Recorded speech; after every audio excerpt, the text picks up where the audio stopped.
my on me. I'm on your timeline right now, but I cannot see you. It's still loading, so give it a second. Okay. Fucking hurry up, Jesus Christ. It looks like it's taking a. It's having issues. I have issues.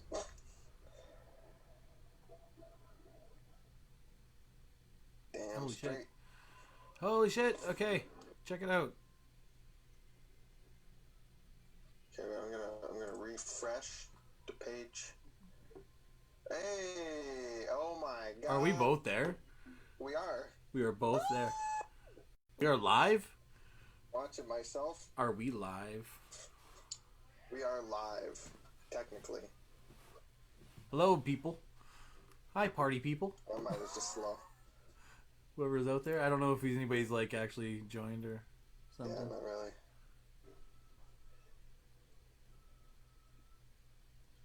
Am I still there? Yeah. Because they went all I'm blank. watching the video now, so it's... Oh, at least you were. I don't know. Sorry, I got... Yeah, you're still there on my screen. Yeah, because it's doing weird things now. I'm gonna... No, one person's joined. Okay, now we're gone on my screen. Like we've disappeared. Really? Yeah, like it's totally black now for me, and it's not live anymore. Did you stop it? No, I didn't stop it. Oh, wait, no. Oh, Jesus Christ. Okay, this is all a test, so don't worry. I know. Just relax. I know, I'm just... Even if we're live and then people are watching and be like, what the fuck are these two fools doing? It's all a test. We're trying to figure things out. Don't worry. That's why we're doing it through my page.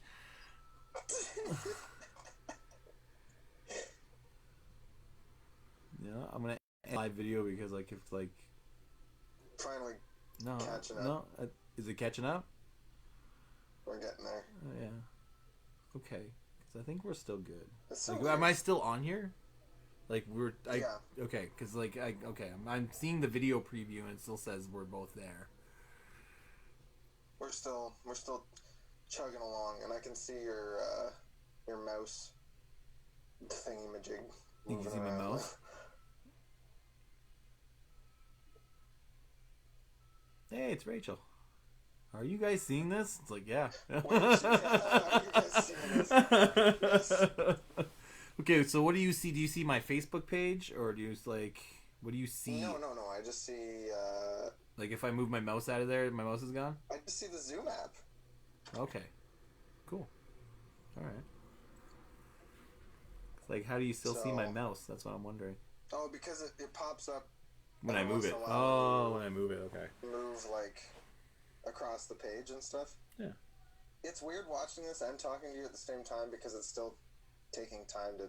It's not that far behind. Like, realistically, it's probably, like, maybe 10 seconds. But... Well, here's the thing. It's like, while you're... Just ignore what's going on the screen and just watch the chat, eh? What? Okay. It happens. We cut in and out. We cut it in and out? Okay. According to Rachel, we so. Well, the thing is, I got through, at least. Maybe I should close some of these pages. Maybe.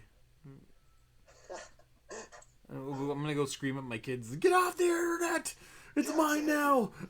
Stop using the internet! Everybody, just stop! I'm trying to get famous! Just yells out the window, stop using the internet! You need to stop! Guys, give me the bandwidth, please! Having fun here. Trying to make the best of this quarantine situation, everybody. No, exactly. Yeah, all right. Exactly. Now we're gonna come into your homes, straight up live, and tell you all about bullshit about movies, mostly horror, because for some reason we can't stop talking about horror movies. Yeah, for some reason.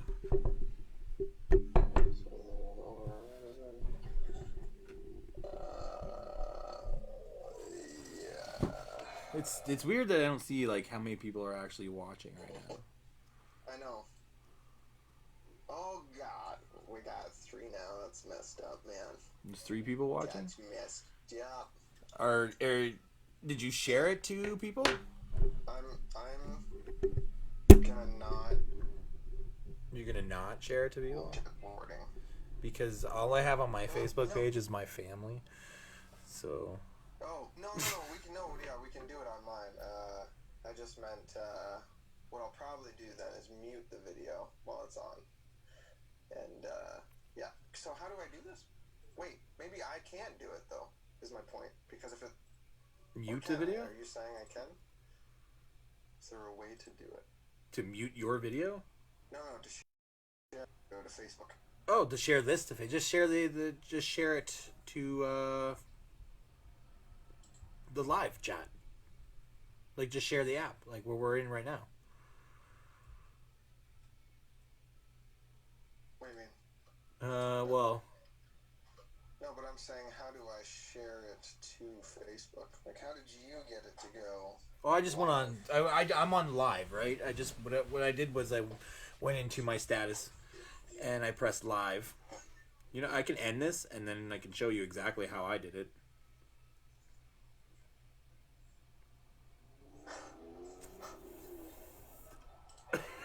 Listen to the video in the background.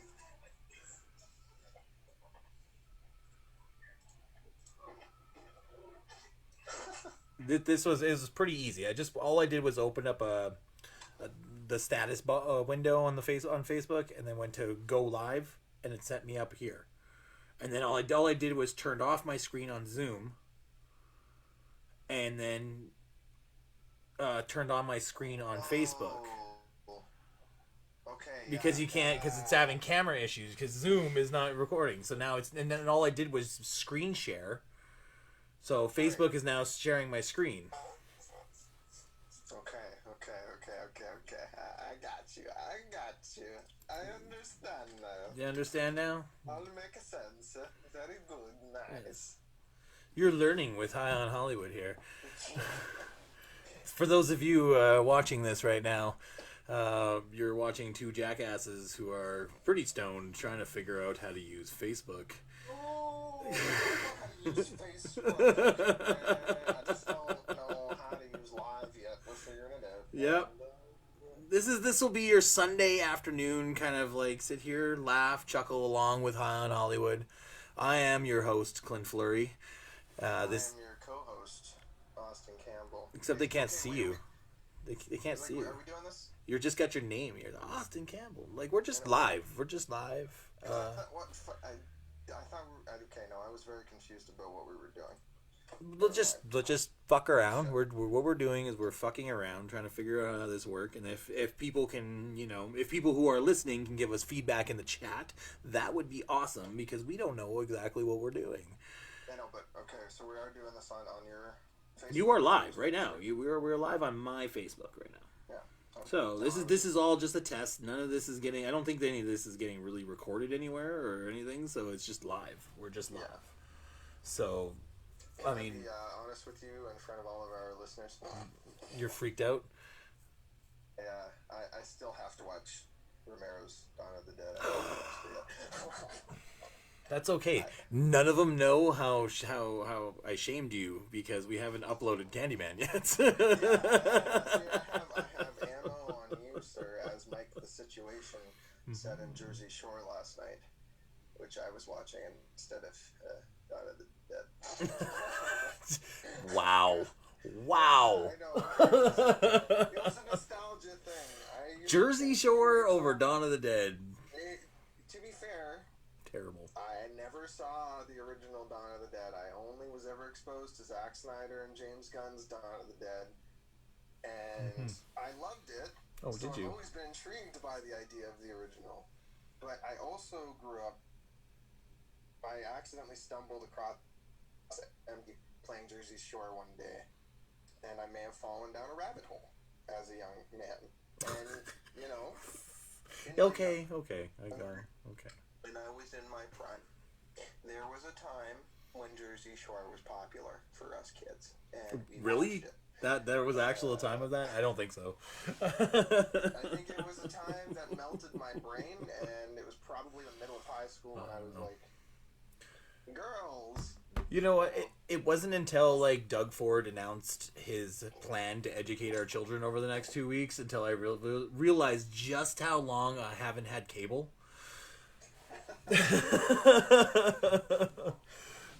That you know, Jersey Shore.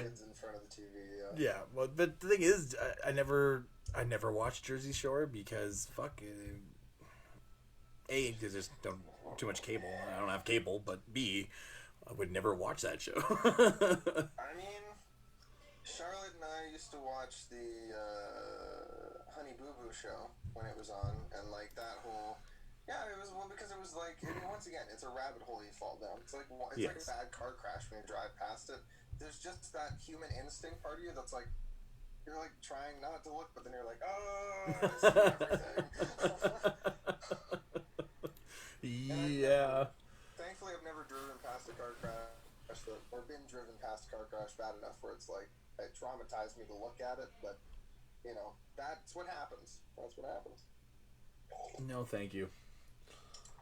No, thank you. No, thank you. No. I mean, yeah. I skipped all that stuff. I mean, I liked home and garden television. I used to watch that. And also Food Network. Food Network is always the bomb. I kind of if I miss anything, I miss Food Network. Oh yeah, you know what? Food Network is the bomb. Food Network was the channel that was always on. It was between that and the Home and Garden Network or TLC. Yeah. Those were the three, and they were all entertaining. But you know, there's a certain point, and at least Food Network I always felt was really like beneficial in the sense that I felt like I was.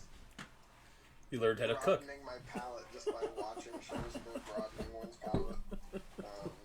That's a good way to put it. It's like I learned how to cook craft dinner. Exactly, and I learned how to feel good about what I make because it's nourishing. No, I don't know. It's like that was the stupidest thing. I don't actually know what I meant by that. I just it's like you feel like you can do things that you can't do. You know what I mean? Yeah, I know what you mean. Yeah, sometimes I've tried to get fancy and I've messed things up, but you know, that's what happens. No, yeah. I did not watch it religiously. Anytime I was flipping through the channels on cable, because anyone who's had cable knows that when you have it, you tend to not through all the commercials between you. Between the moments on a show, right? I mean, that's what bothered me. I flipped to Jersey Shore because it usually didn't have very many commercials actually.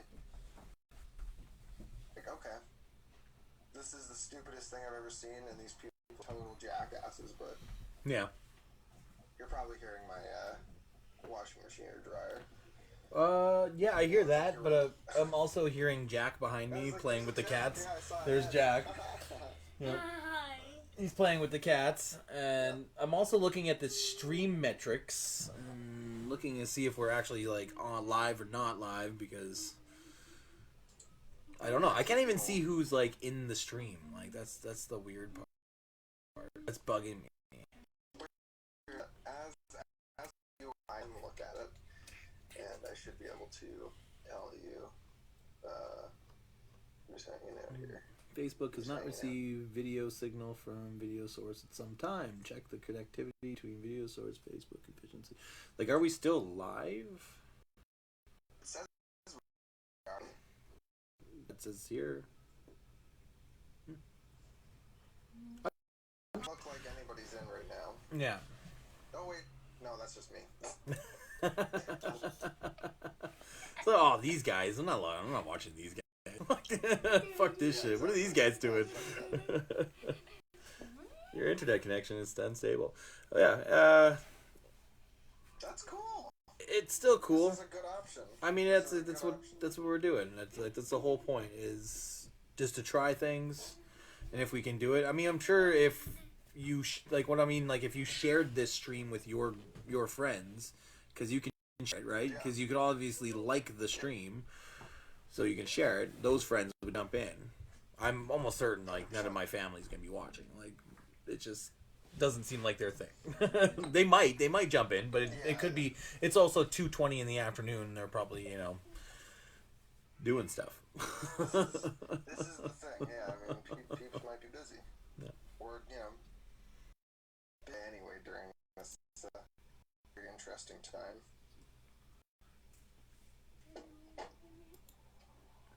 Yeah. Pretty much. That's once we get it up and running, because what I'm planning on doing is getting this all worked through page, which I'll host and I'll make you an admin, and like it just I think I will keep Midnight Dreamscape and just pattern everything under it. Yeah. Yes, what Jackson. I can do now. Go. Did you clean up the living room like I asked? All the papers. All the papers? Okay, can you... You can go play a video game. You can go do something now. Yes, Go ahead. Plants vs. Zombies now. Yeah, have fun. Plants vs. Zombies tonight. Garden Warfare. Yeah, no, I mean, that sounds good to me. I mean, it's a place to host. I mean, you're right. For where we are, and for the amount of reach we're gonna get, is probably start with where we already have reach, and Facebook seems to be that option. I mean, I'm not giving up on the other social medias either, but No, not entirely, right? I Yeah. mean, we got to continue to tinker with everything, I think. well, for sure. But, And the thing is, right now, the more they see us, the better too. The more people, because also true. 'cause- Remember us. well, because he only hear us for 2 hours a week for some reason. We keep going like an hour and a half, 2 hours. That's a good amount of time, and that's why it's Yeah. okay that it's only weekly. Because they're not like they're long. They're long podcasts, right? So I mean, Yeah. But then again, if we schedule like, we can just go live and just be like, hey, we're chatting and talking, we and could literally just do it like you said. Could literally just have sessions online, like just and the thing is about those, we could do those and allow people to still have input, right? Like make it like like we could do writing workshops. well, that's what I was thinking too yesterday. I was thinking the exact same. There's a lot more different things we could do with it. We could put because Zoom goes up to 50 people, and we can live stream a lot of. We can do the chat stuff, and yeah, I mean, we could do. Oh, there's so much potential to use this technology, and that's why it's so important that we explore it. And dude, now that I know what I know about this, you could even live stream a creative workshop hosted through Zoom. You know what I mean? Mm-hmm. So I'd be watching Like a webinar. workshop happening. Yeah. See it and be like, oh shit. And be like, let me see. And then we could put the meeting ID in like the comment section. Mid meeting could like, hop in and do the thing too. Exactly. Like, that'd be so cool. That would be sweet. My God. Potential. Time. The potential to do stuff and just get it all out too. Yeah, exactly, right? And I mean, making sure that if we were to have or Yeah. might We-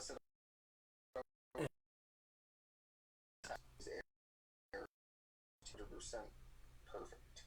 Oh fuck no. By humans.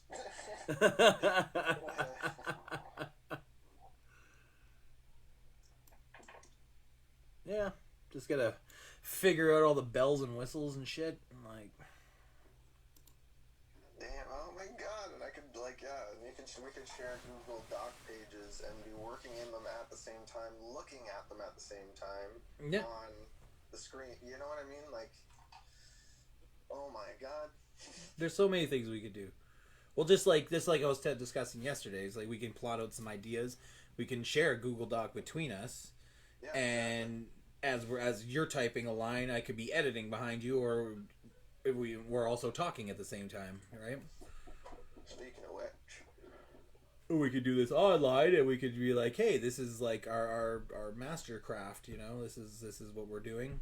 Because I want to work on my book too, because I was editing Blue Jeans yesterday and revising it a little bit, and okay, that's one of my favorites. Trying to tighten up some of the more of those metaphors. Right. And I'm like, you know, this is what I should be doing right now. I should be writing. I should be exploring and trying to get this book out and sharing it with people. Like everything. Like we should be. Yeah. I don't know. It's like I said to you yesterday. I think it was, I think it was yesterday. That this is the time for the Gaia Prophecy. Yeah. And I went to work and I did some writing at work. Set within that world, and I was really like, yeah, no, this is just time. This is the time to do it because I have the time. Yeah. And Shakespeare wrote King Lear while he was under quarantine, so why can't I finish my I love that. Yeah, Shakespeare did it. We could do it too. If an old dead white guy could do it, then I think. You know what? People must really think I hate fucking Shakespeare, but I don't hate Shakespeare. He's not the only person to have these struggles. So do you want? I just made a doc, just a blank doc. You don't have to write anything in it, or I haven't written anything in it. But Anything we share together, can you please share it not to my Lakehead account, because I don't. That's what I was just about to say. So the reason why is because whatever we share on Lakehead can view. They can see it, and that's not part of their property. It's my property. You know, it's our property. That's fair. Yeah. Yeah, it's our intellectual property, as they say. I don't want to get trapped in some sort of, well, you used our stuff to make this, and it's like, fuck you, you know? No, exactly. Like, is it still C Flurry, but 385? 1. 5. Oh, okay. Okay. C Flurry.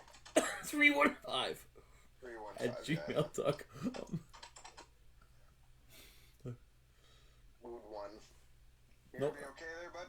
Yeah, you're making me laugh while I'm smoking. I'm smoking a bowl, dude. Don't got that Rona, huh? Heard about the Ronnie? It's coming for you. Nah. You're not gonna get me. Yeah, random. That's what I kept saying. And then, you know what? It was totally all in my head yesterday at work, and I knew that because I was sitting there and I was just looking at things around the desk, and I just felt sick. I just felt sick looking at things, and I was like, that I know it's psychological right now, because I'm just feeling being out in this environment, and after everything that people have been saying, and the more the news gets updated, the worse and worse I feel about going to work, and have. So, you know. Yeah, you know what? And you shouldn't have to work under those conditions either.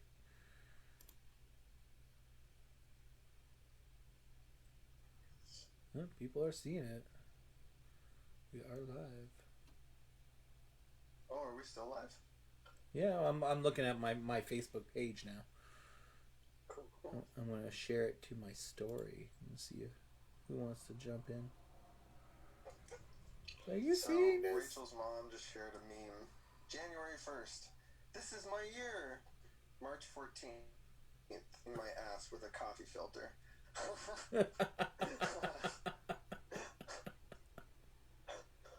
Like, oh, geez. Like, cities have been, like, the sanitation departments have been complaining because people have been flushing wipes and other things that are just clogging the shit out of pipes. It's fantastic. No way. Because Jan and Brad in frickin' Vancouver bought all the toilet paper and then started selling it back to people for ridiculous prices, so that's nice.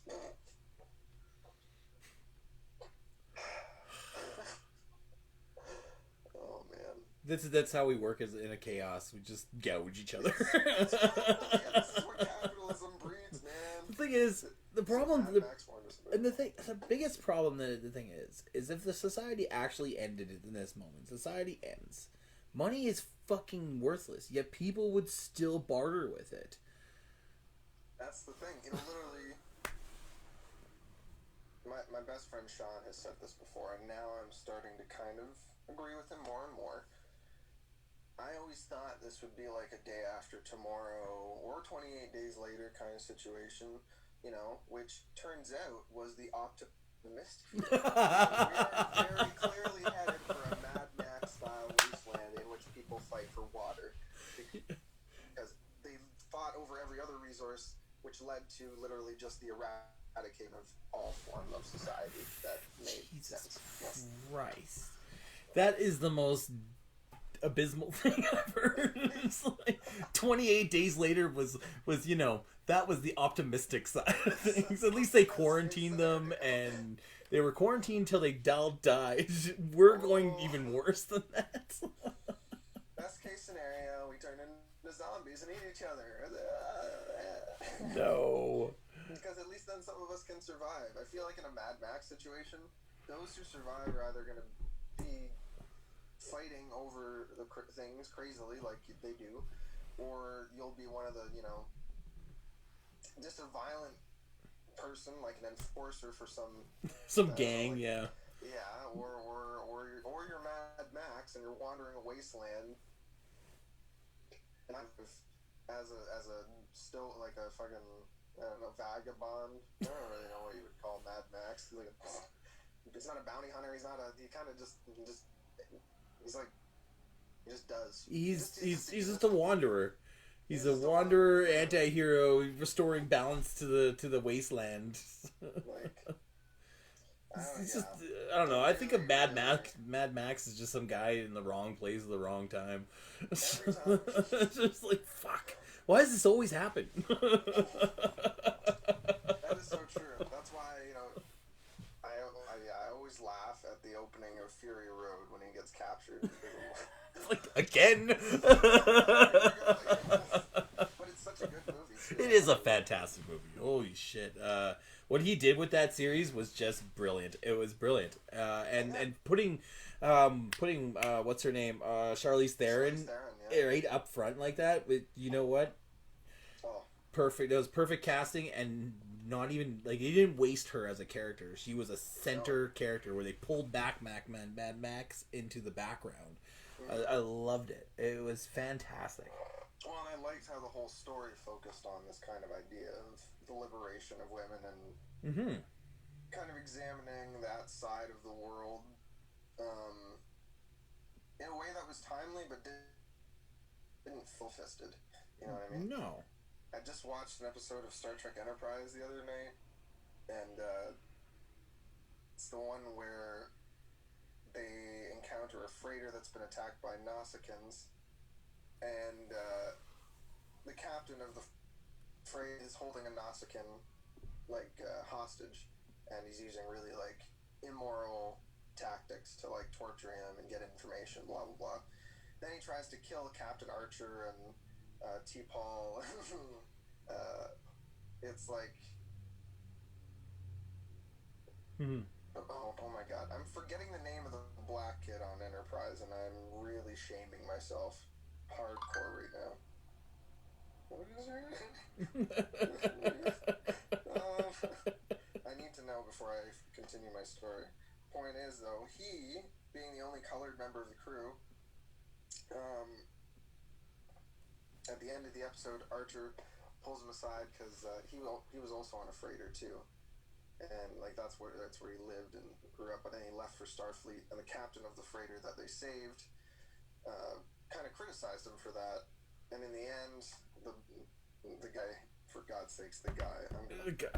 I'm not aware of Enterprise. I only watched like half the first season, and then it was like, okay. It wasn't terrible. I just lost interest. God. It's Travis. He's the Travis. You got a computer right in front of you, and you're looking at your phone. I use my little computer instead. Anyway, Travis is like, "You're right, Captain." Like, because Captain Archer is like, you know, you should handle this. There was just some sort of ham-fisted dialogue about like racism, basically. Because then Travis, at the end of the conversation, is like, "You're right, Captain. I, out of all people, should have known." And then it's just like, and Captain Archer is like, yeah, You should have known. think, yeah, I'm right. I'm the white captain, and I'm right. And I was like, it just felt very like it was too on the nose. Too on the nose. And I love Enterprise. That's my. Unironically, that is my number 2 under Voyager. No way. Yeah. No. Yeah, it's true. Really? Picard is not my favorite captain. I'm sorry. Picard is not your favorite captain. Not even Cisco. Cisco is not your favorite captain. No, because I categorize DS9 as a different Star Trek, and also I haven't watched enough of DS9 yet. I'm actually just. I don't know. Just started It's it not. when I met Tiana, so I'm getting into it. I love Cisco, and he is quickly becoming my favorite captain. But I have seen all, so I can only, and I have seen all of Enterprise, and I have seen most of the Next Generation. Maybe not every single episode. Watched all the movies, and I've seen like the first couple seasons and the last 2 seasons. So, but you're watching Picard now. Yeah. How do you like Picard now, as opposed to then? Well, he's different now. He's changed, right? Which is part of his character evolution. Yeah. It's not. It's supposed to be a progression from the more surly and tactical Picard to the old man. Literally, this whole show has been about emphasizing how old he's gotten, and I kind of love it. It's because it's cute and it's interesting. But that's what they've done with it. Well, the thing is, they didn't bring him back, and he's like a superhero Picard. He's like same old Picard. He's ready to take on a fight. He is an old man. I mean, and he still approaches situations, even though he's gentler. He still approaches situations with a sense of strategy and like. He's still Picard. He's just an old Picard. He's old man. He's not. He's old man Picard. He's old man Picard. He's yeah. I love Marvel started that trend, and now everybody just picks that up. Old man Logan has just transferred to everything. Old man Picard. All right. Next we're gonna have. Well, we do. There is old man Riker. Old man Troy. Old man Troy. No, she is a Steve Marina Sturgis come back. That episode is fantastic. No spoilers. I won't spoil. No spoilers, because I have not watched it. No, I'm not going to spoil anything, but I will just say fantastic performances and for sure. Great nostalgia trip for me and Tiana, 100%.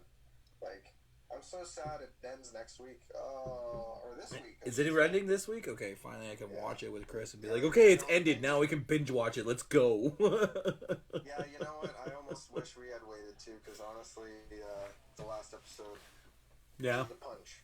Well, the thing is, that's what I kind of miss about having a television on a weekly schedule. Like, that's the thing about binge watching is, yes, I get that release right now, but I kind of want that anticipation, that weekly anticipation, so the next episode feels that much sweeter going back in. That's the thing. It doesn't feel like watching TV necessarily anymore. It's more like watching a mini-series or something every time. Yeah, and that's the thing, is they're not going to be a mini-series, right? No, unless they do decide to cancel. I don't know. I don't know. I don't think Patrick Stewart should come out of self-isolation right now. That's the other thing. You see, this is the thing, though. They're not like Marvel Studios has also shut down. Like all production. Everything shut down. Yeah. The Batman is going to be delayed by at least a year and a half now. Like. Wow, that makes sense. I mean, all of these productions. So the Marvel Cinematic Universe is on hold. Every superhero movie's on hold. Which is. On hold. It's like. Yeah. It's good. It is a good thing. I'm not saying it's a bad thing. I'm just saying we're going to be waiting longer now for everything. We kind of know that. But that's why we make our own entertainment. That's why we're sitting here when High on Hollywood is going to start live streaming, I hope. We are. Weekly time frames. It would be really cool if we could do this kind of like intermittently throughout the week too. Maybe just do little 30-minute chunks or something. Just like, hey, it's happening. Yeah, what have you been watching this week? Because also under quarantine, we're not just watching one movie each. Exactly, we can watching a bunch of different things. Yeah. Well, fuck yeah, we can. There's lots of things we can talk about. We can talk about news. We can talk about anything that we kind of run our hands into, and because just because the Hollywood is shutting down doesn't mean it's actually shutting down. There's still like thousands of like categories of libraries to watch and discuss and entertain ourselves with. You know, I'm hoping that I can take this time to shoot some independent little solo, and maybe I can even rope Rachel into doing some stuff with me. That sounds inappropriate. Did you do that on purpose? I did not. Sure. Freudian slip. Yeah. No, but, I mean, I just feel like this is the time for the creatives to sit inside and just, you know, create develop worlds. For sure, man. Fucking right. I'm interested. If that means I mail my 52-page to 100-page stack of DC fan fiction directly to Warner Brothers offices, or the homes of the CEOs, since they're self-isolating, I'm sure that by the time they come out of self-isolation and they've read those, they'll be like, here we have the treatment for our entire DC extended universe. He's a genius! Where's this guy? Where did he come from? The buttfuck nowhere from Canada. Literally how they treated Clive Barker. Yeah. No, but the thing is, I think he was already, at the time, he was already a successful author, at least mildly successful. Like, he had his Clive? first couple, I think. Yeah, he had some books out. He was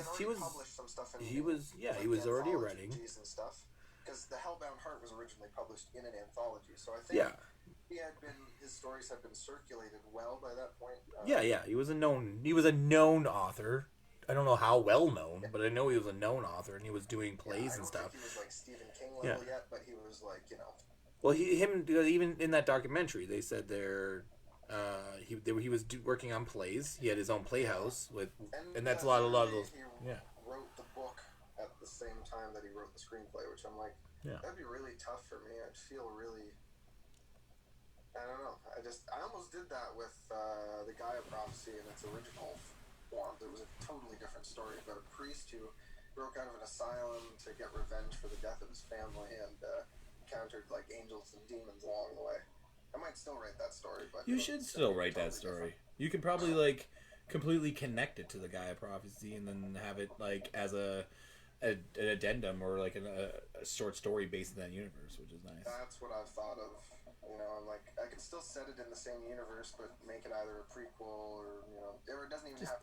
Yeah, just fit it. It's just like that. It's in that universe. It's just another narrative in that universe. Just like Stephen King does, you know. It's like, yeah, you could technically say that Pet Sematary is like connected to it in 11/12/64, which has a literal moment where he time travels to Derry, Maine, and it could be like, oh yeah, you know, that's like, you know, but yeah. Well, yeah, I mean, well, isn't that's what what the hell's his show? Ryan Murphy and like American Horror Story. Is that what you're getting at? No, the Stephen King show. Oh yes, Castle Rock. Castle Rock. That's kind of what Castle Rock's all about. It's like everything's just connected. And I haven't watched the end of that. I've only watched up to the last two episodes of this first season. I haven't watched any of it yet. Mainly because I really still want to read. I haven't read Misery, and I haven't read The Shawshank Redemption. You don't need to. Oh, man. As long as you watch the movie, you're fine. It just the story happens at Shawshank. Yeah. It doesn't really reference anything. Okay, I just felt like I was going to be missing some stuff if I didn't. So yeah, watching the movies is the key. It's more of visual. It's more of just knowing that they're there. I mean, it has its own story. It's loosely connects. It's just that basically Castle Rock is just this. It's like Castle Rock's this epicenter for like strange shit that happens. Right? Yeah. What movie we was watching It Chapter 2. I finally watched It Chapter 2. And it was fucking awesome. But holy crap, 3 hours? Are you serious? Now, for the amount of story they have to tell, it's actually pretty fidelious to. I would say yes. Yes. It's pretty close. But I mean, like, I didn't read the rest of the book, but yes, I'll give you that. The whole it was good. It was a good movie. It blew my fucking mind. I bought it because I already have it chapter 1. Yeah. Are there parts that could have been cut out to cut down this 3-hour time mark? Yeah. I don't know. But I think it was done really. It balanced. Like the whole movie was nicely balanced between horror and exposition, scary part, exposition, and I thought so too. And I also was worried going in, but was relieved coming out. I was worried that I would find the flashback sequences like annoying. Because I was like, why do we even need that? Why do we need that? But it made sense. They made it make sense to fill in the blanks, and I like how they kind of it just made sense, and I liked that, and it felt natural to the story and the narrative. It didn't feel like we were retreading too much or anything. No, because those were shots that weren't in the chapter 1 that were a part of that narrative, and it didn't seem clunky or junky. It wasn't boring. It wasn't boring at all at all. No. Even King's cameo in that was I loved that scene. That was great. And the comment about bad endings. I was like, no, that's perfect. This is literally his best cameo ever, hands down. Now, I think I'm trying to remember. He directed Maximum Overdrive, and I'm pretty sure he had a cameo on that one too. Yep. It's the gas station attendant. Nope, he was the guy at the ATM. Oh yeah. She called me an asshole. That was my other. Until now, that was my other favorite Stephen King character. No, fuck. I've been trying to find Maximum Overdrive on streaming services. I can't fucking find it's it. so terrible, but it's amazing.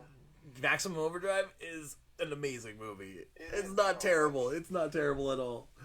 No, it's not. Actually, when I saw it when I was a kid, No. I remember being terrified of if I ever especially big trucks, because I used to not. I was tiny, so I wouldn't be able to see the driver. Yeah. I'd be like, oh my god, what if it's not being driven by anybody? Oh my god. Yeah.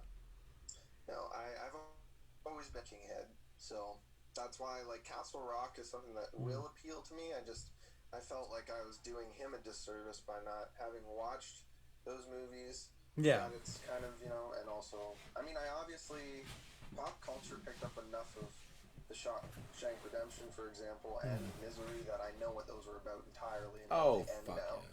But, The thing is, back to my other point, Castle Rock is the same thing like in Derry and It, where it's just one of those towns that has a dark void over it, where just shit happens to, right? Right. So, there's always going to be a story that's centered around there because this town is just cursed. I think in my in my universe for the Gaia Prophecy, what would be... Because there's always something that kind of anchors it all, right? Mm-hmm. With King, it is that kind of spiritual, but also astronomical, kind of mythological. He's got that going, and it all gets tied together with the Dark Tower in the end. Yeah. And it's fucking... It's okay, yeah, you were on acid when you initially started this, because how else do you tie all this kind of stuff together? For my Gaia Prophecy universe, it would be more... The anchoring would be more the alternate history, the changing of the Earth, kind of the way that human society changes and humans change. And then obviously with angels and demons, all that mythology, I'd be exploring backstories of characters that I'd probably, or maybe not even characters we've introduced, but that are the same species as other, you know what I mean? So yeah, it would fit, and then you would be able to tell it's in the same universe just because of events happening in the background. So the UN announces that a major earthquake happened in blah blah blah, destroying a continent, and that would be it wouldn't be that. That's just a bad example, but the point is something like that in the background happening, that doesn't really affect the main narrative, but also situates the characters in a specific time and place, and it would also add to the atmosphere. It wouldn't be useless either, because just because it doesn't add to the narrative, it still needs to be useful information to the reader. It can't just be frivolous shit. Yeah, well, that's for sure. Because I'm just like, I'm thinking in my head, I'm like, man, that kind of just sounds like Hawkeye's cameo in Thor. Worst thing I've ever, like, what? You don't even have a name. Like, we know it's you. well, he was like, Barton, stand down. He's like, are you sure, sir? I got the shot. It's like, audience, yeah, if I was just a general audience member who hadn't picked up a comic book, I'd be like, why does a secret agent have a bow and arrow? That's a thunder god. Why wouldn't he use a bazooka? This doesn't make sense. This doesn't make sense at all. Like, what the fuck are you doing? And then the Avengers comes out, and you'd be that asshole in the theater when Hawkeye first pops up on screen, who would be like, oh. And everybody would look at you like, what the fuck is wrong with you? And you'd be like, I didn't know who the bow and arrow guy was until now. He was in 4. I was confused. Who the fuck is Clint Burton? Like, Yeah, exactly. he's been dead for like 30 years, and all of a sudden now he's back.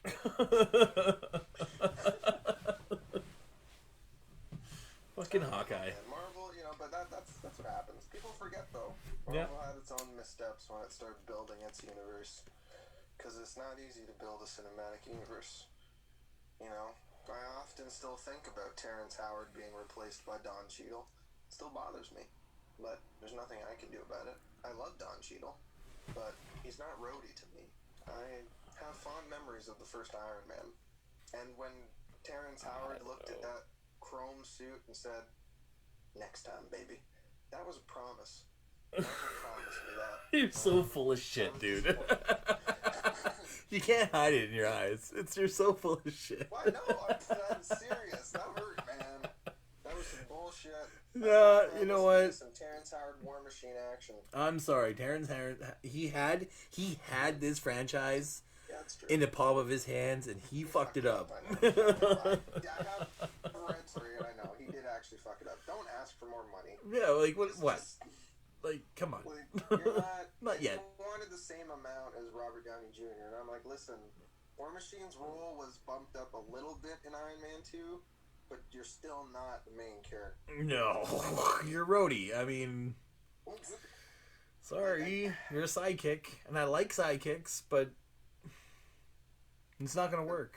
For Well, especially like the thing is, actors and, but yeah. Sorry, continue. sorry, the thing is like Jon Favreau took something that was died. It was dead. It was a property that was completely nobody was interested in, and made him a superstar. How could you even like try to capture that same magic for Rhodey for War Machine? It's almost impossible. And the thing is, they did it, but they had to do it over so much time. And if Terrence Howard would just kept his fucking mouth shut, that would have been him in Endgame. Yeah, I was gonna say he would have been an Endgame, and then whatever happens after this, War Machine's still alive. He's coming back for sure, and other things. So paycheck's still coming. Yeah. Sorry. Now Don Cheadle has it. Don Cheadle's a good actor. I think Don Cheadle, he filled that role pretty good.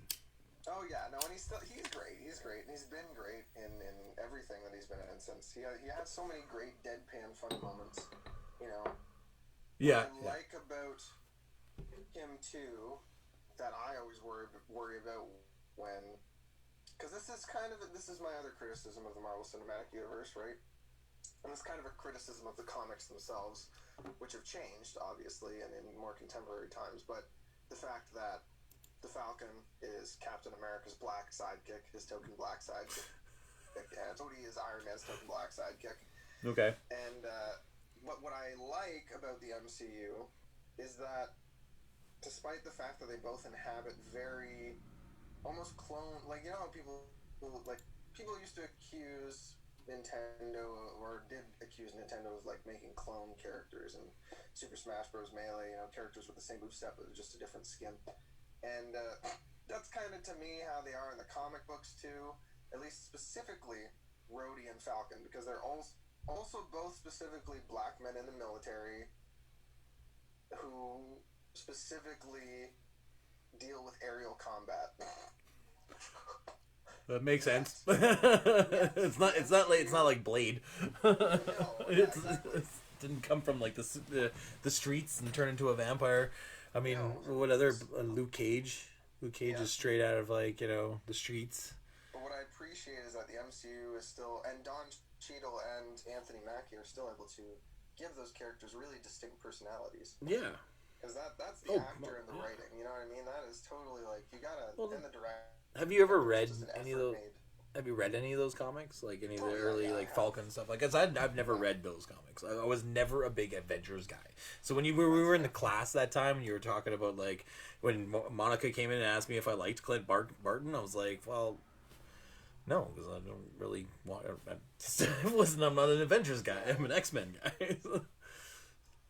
That's fair. And I mean, the thing is, and this is the difficulty that Marvel's going to face for sure, but that's why I think they have, like, I just don't know how they're going to accomplish keeping this universe connected, because, like, Well, that they have X-Men and Fantastic Four, like, holy shit. They have time. They have lots of time to prepare for it now. I mean, Well, now everyone's just sitting back. They probably have their whole fucking next 10 years already planned out. Yeah. Phases 4 through 10 are actually all done now. Yeah. And they're just working on 11 and 12. Yeah. And, they'll just Storyboards keep are working there. until- Yeah. So fucking bored right now. It's like, okay, Kevin Feige's just sitting at home on a Zoom call with all the other peeps from Marvel. He's got like a whiteboard. He just writes down Secret Wars 2. It's like, listen, we've already written a Secret Wars now. We've written Infinity War 2. We've done. Can you imagine? Just like, yeah, we've done Civil War 2. We've shit, man, we need the. What else do we need? Phase 20 gonna look like? Yeah, we gotta connect it somehow. Yeah, exactly. We got the amalgamation universe already here, where we kicked DC's ass. It's like Marvel versus DC. Brilliant. That's it. That's gonna be Phase 20. We're done. We're almost done. It's gonna be 100 years of Marvel movies. Yeah, exactly. No, I just fuck, man. Yeah, this is the time. This is the time for that to happen. Yep. They'll have to have it. It'll be there. They'll do it. I don't think, like, the thing is, the X-Men, it's almost like each element they've been introducing slowly, because as they've mentioned, you know, they had their regular superheroes, they had their cosmic side introduced with Guardians and Captain Marvel and all that. They've introduced the mystical side with Doctor Strange, and they're going to continue to do that. It almost logically like Kevin Feige was setting up all the things that the X-Men comic books actually do involve. Like, which is time travel, which is space travel, which is mysticism. The X-Men comics actually are really fantastical in ways that are they do it all. Been translated to screen. Oh yeah. Bryan Singer really nerfed the X-Men. Like, you know what? You're absolutely right. I never thought of that way. I never really, like, I mean, spacefaring adventures in the comic books, man. The X-Men has always had, the X-Men movies were always complicated, and my God, and I wanted it so bad. I liked that franchise so bad, and it let me down so hard. And then I thought, it's like, oh, they're rebooting it, and I'm like, okay, here's my second chance, and it's like, Apocalypse came out, and I was like, finally, Cyclops! And this is what you gave me. And I still don't want to watch Dark Phoenix. I just don't want to watch it. I just don't. I just like, you know what? It's back at Marvel. Let's see if they give me my Cyclops the way I want Cyclops to be. And, you know, even... And you know, I'm not going to tread on, like, the success of Wolverine. Because, I mean, Hugh Jackman was the guy. He did it. He embodied that character. Old Man Logan was fucking amazing. Personally, as I said on our podcast, I just want to interject for a second, because I want everybody to know this. Margot Robbie deserves to be recognized as Harley Quinn, as Hugh Jackman was recognized as Wolverine. Oh, by far. By far. After her turn as the character, whenever she's done, I really look back on her and say, man, it's going to be really tough for somebody to shit. Like that. You're never going to fulfill those shoes. I mean, you're never going to. And to make it work. Yeah, you know, I mean, like Tara Strong, and I love Tara Strong. She is basically everybody's childhood. Yeah, right. That's iconic, exactly. And it still sounds off because it's not Arlene Sorkin. Right. And she did a great Harley Quinn. I mean, even Kelly Cuckoo. I mean, and I've only seen previews because DC does not want to come to Canada for some stupid ass reason. I know, I saw that. I was like, really? It's like, what the fuck, man? You know what? They didn't. None of their troubles would have been. They wouldn't have had troubles if they actually let in an open market for this thing, because there's a lot of DC fans here, and I would have. Really, yeah. I don't understand why they thought they had to do like a trial in the U.S. before expanding it globally. Because realistically, most of your fans are international, man. Like, I'm sorry, Warner. But this is another way that Disney beats you out again. okay, because you know what, Marvel's already got the online comic subscription and now subscription directly to their cinematic universe, basically on Disney Plus. There you go. Like, and you don't want you just there's no market. There's nothing in Canada. Nah. It's all snow, isn't it? Isn't it snow and people in igloos and shit? It's like no, sorry. People look at Canada down there and all they see is the Northwest Territory. There's none of it. They're like, wait, the rest aren't states? I thought Ontario was part of America. No, I'm sorry. No. I'm just saying, the south of us, where I came from, I can't even say that. I'm actually quite proud of where I came from. A lot of people probably want to shout and be like, what, sir? I just, and I'm not saying London doesn't have its problems, but I'm still glad I grew up in a multicultural city that was somewhere between a small town and a big city. Kind of felt like Thunder Bay, just a little more populated, but not. It's just still have that feeling where you have these. You just know everybody, but don't know everybody, but you do. I don't know. It's weird. The fuck is going on? Is that the safe or is that a microwave? What is that? That's a safe. Cool. You're not supposed to see that. You're not supposed to see I was that. like, that's a good idea. Just show them you're safe at home. I just wanted to show my Look at microphone. everybody. Oh no, my computer hit my weed. Shit. You want to hear something really sad? I was out there 2 nights ago, or I was outside 2 nights ago, and I had it sitting on my leg and my grinder open. Terrible. And it slipped. You and are not lucky.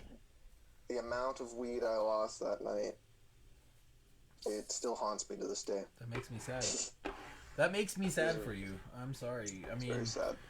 The cool thing is that I can able to do that. We can able to talk about this online without having it to be such a closeted conversation. Yeah, it was like without somebody busting down our doors being like, "This is a rape!" And they literally pick up a gram. We're like, "What the fuck?" 75 years in jail. And I feel sad for you because you lost all that weed. That's a party foul, man. That's a party foul. It is a party foul, and now I need to wait until I get paid again before I can finish. Yes, that's even possible because, quite frankly, I told you if you with the rent situation and other things. If you needed some, I could hook you up. It's not a big deal, dude.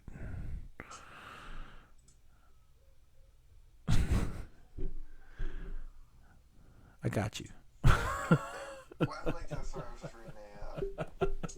It's okay. I revoked that statement. Facebook post. It's funny. It's a raunchy. I am so much enjoying this. Yeah, no, this is cool. This is cool. This is really cool. So I like that we can, and it's actually still working. Like it's not. Yeah, it's stable. I haven't actually had any issues on my end, really. Like in terms of you, like I've heard you're talking smoothly, and for the most part, there have only been little blips here and there. Right? Yeah. Well, we are live streaming. I mean, there's gonna be blips. My only regret is not hitting the record button, but okay. That's okay. This is just a test. This is only a test, and then we that's can okay. I mean, take some time to. I think the live video stays up on your timeline anyway. Like it's just it's. It records there. Okay, well that's cool because then I can go back on and see what's there. And I'm gonna do something about this behind me because I don't like people staring at that. And I might just clean up my bed a bit, but I don't mind what I have behind me. Yeah, I mean yours is pretty decent. I mean, there's also like I could also try to Virtual background. a virtual background. Actually, yeah, I'm gonna see if I can. I'm gonna look for something funny here. Oh. Wow, we got some good stuff here. Okay. No, virtual background just does not want to work. I got too much shit on my walls. Oh, yeah. It's because your wall is green. Remember, it's That's good to know. I can always just take all that stuff down and then put a virtual background. Wait. It's all good. It's all good, man. It's all good. You guys are just gonna have to deal with it. Anybody who's watching this right now is just gonna have to fucking deal with my bedroom. This is my bedroom you're in. Welcome to my bedroom, Austin. Why? Thank you. Welcome to mine as well. I was gonna say this is also mine. As you can see. Add image. Oh no. The US Federal Department is gonna knock down my door for smoking weed online. You are literally gonna be persecuted, sir. Yeah, that's it. Prosecuted, sorry. I'm gonna be persecuted. You're right. Fucking filthy weed smoker. Goddamn hippie. Exactly. Oh my god, I can't find my Oh my god. effing picture that I saved. It must not have been a JPEG. A jipic. Or maybe it didn't. Maybe it didn't save. Where's it in downloads? No, it's not. It's not there. I don't understand what is happening right now. Oh. What Yeah, is I this? think we're running pretty stable, so that's pretty nice. Default This microphone. image is an HTML document. That doesn't make sense.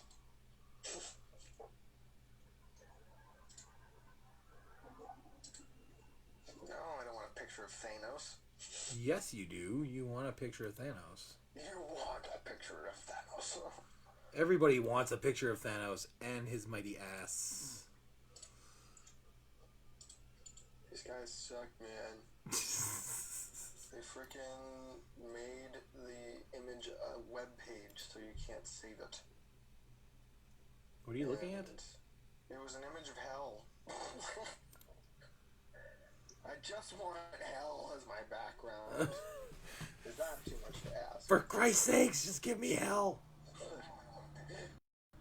Oh, Jesus. Okay, let me see. Can I view the image? Excellent. Let's see if we can save it as background. It is not even a type of file, so that makes sense. Thanks, Google. I'm so fucking sick of this shit.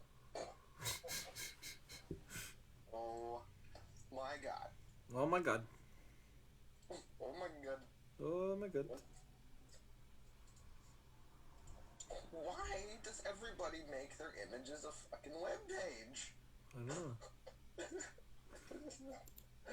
just want a background that is of hell, and I don't know why that's so hard to find these days. Because we're living in it. It's hard. It's hard. Hell is a hyper object. It's hard to conceptualize. That's the rub I see. Makes sense, Nate. That's how it works. That's how it works. I found it. All right. See. Excellent. Well, Dave, I am standing here at the gates of Hades, and it is hot. What the hell? How I ended up here. I was sick one minute, the next I woke up and everything was on fire. I can't believe it, but I am still here to deliver today's weather. Now, it is going to be a crisp one out there. Please watch out for the hellfire. It is hot. As you can see, our Lord and Savior Cthulhu behind me is quite angry, and Jesus it is Christ. going quite well.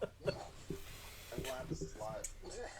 Yes, that is genius. I love it. I love it. I Bravo! You could see- Bravo! Oh god, I'm like making, and like it's like a painting. I'm like pushing through. No, but I just love. Yeah, you got the bodies. People Yep. following. You got Dormammu back here. Dormammu. Dormammu, Cthulhu. Giant. I go by many names. Dormammu, I've come to bargain. Dormammu, I've come to bargain. Dormammu. How many fucking times do I gotta say it? It's like I've been through 1,000 worlds. The Ooh. virtual backgrounds they have move. Hello. Ooh. Hey. It seems like it would slow bandwidth down. Just in the middle of oh my god, the middle of class, just literally like, put the brakes on. I just got a weird email from somebody. From who? I What? don't know. Everything good? What is it? It's I signed up. The City of Sirens, Chapter 1, Issue 1 releases today. It's a comic book from a local author. She does digital comics. I think this is from ThunderCon. Okay. Yeah, Cool. that is cool. I want to check that out later. Like, I will probably be finishing. City of Sirens. Everybody go check it out. You can also, while you're at the comic book store, first support your local artists. If you're in Thunder Bay and you're watching this, you better go buy the comic book or break your legs. No, I'm just kidding. But He'll we do it, also man. have He'll this do comic it. book here. Yeah, do it. He'll do it too. He's gonna kick your ass. He's gonna break your This legs. is, a Batman comic book I started reading. It's a two-parter. It's based on a novel called The Ultimate Evil by Andrew Zachs, and it's Cool. actually about Batman taking on the social welfare system. Essentially, it's actually really interesting. Bruce Wayne gets the son worker who works specifically with children, and he discovers he discovers child abuse essentially. Batman discovers child abuse. And but I think it's like the I'm reason I sorry. really agree with it because it's like, yeah, I know. That's Batman discovers child abuse, That's basically the simple way to put it. And I mean, and he has a Robin. You know. you can tell just by looking at the title and then the image. It's like, yeah, okay, this is going to be about him like saving kids from situations. And then he makes them all Robin, and he throws them off buildings. But see, this is the thing. I'm like, it goes a certain way in giving more depth to Bruce. Yeah. Psychologically as to why he takes on his Robins, because I'm like, otherwise it's like, what, do you assume everybody's parents are potentially going to get shot in an alleyway, or no, I'm just kidding. I mean, with Tim Drake, right, I mean, his dad wasn't dead, so But Tim Drake is special case. Tim Drake figured it out. that's true. He cracked the code, he cracked the code, so which isn't really a code. I mean, why not make him a Robin at that point? So it's his death. And who was it? His mother he couldn't save. Yeah. Yeah, I mean there was some sort of tragic. I mean he was gonna go and take matters in his own hands anyways, so he might as well did it the right way. Didn't have Batman train him, and this way some of the mistakes that he made with Todd wouldn't happen with. And that was part of the struggle with Tim Drake too. He didn't want another Robin after Jason Todd, right? Oh yeah, I know. I feel like that's a story that needs to be told on screen. Sorry. Oh, fucking all of them. Like the fact of the matter is, I definitely want to see another Batman movie. But let's come on. Let's explore the Bat family now.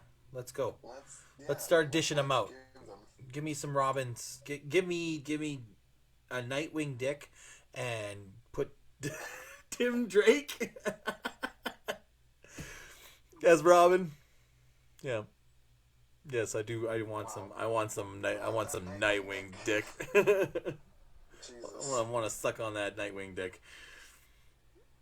Give me Richard Grayson as Nightwing. There you go. And he is in command of Teen Titans because that's what I want. I don't want to see Robin Teen Titans. I want to see Nightwing Teen Titans. This is what, and you know what? my Dick Grayson would be a Nightwing. You know, My dick is a Nightwing. This is what everybody needs to understand about my fan fiction. Okay, I'm not messing around here. We need to see the Bat family on screen. We need Bruce Wayne's fatherly side explored on camera.